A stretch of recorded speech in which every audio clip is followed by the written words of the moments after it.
ভৈরবের মা, তুমি নামাজ পড়লে স্বামী তোমারে বাধা দেয় না। ওই ভৈরবের মা, তুমি রোজা রাখলে স্বামী তোমারে বাধা দেয় না। ও ভৈরবের মা, তুমি হজ করলে স্বামী তোমারে বাধা দেয় না।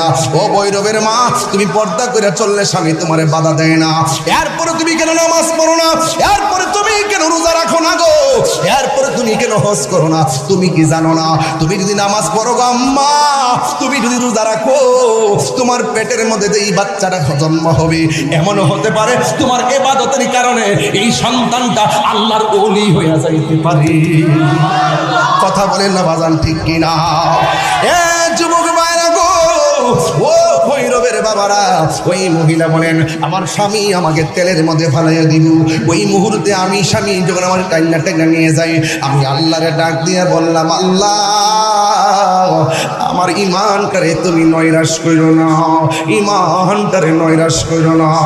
এই কথা বলার পর তারা হাত পা বান্ধা নিয়ে যখন তেলের মধ্যে ফালাইয়া দিছে গো, ওই মুহূর্তে তেলের ভিতরে যাইয়া আমার দেশে কই ফোয়া ফিরা দেখবেন কায়ের গুড়াটা যখন তেলের মধ্যে দিয়ে প্রথম নিচে যায়, তারপরে ফুল্লা বাইসা উঠে।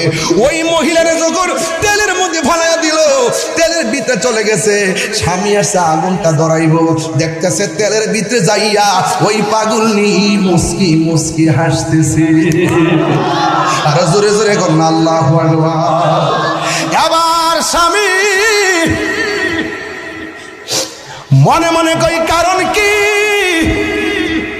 তেলের মধ্যে গেছে আগুন ধরাইয়া দিব, চোখের পানি ফেলে কান্নার কথা কেন তেলের ভিতরে গিয়ে হাসি দিল? স্বামী তারে তেলের ভিতর থেকে উঠাইয়া ডাক দিয়া বলে, শোনো না গো, তুমি কেন তেলের ভিতরে যাইয়া হাসি দিলা?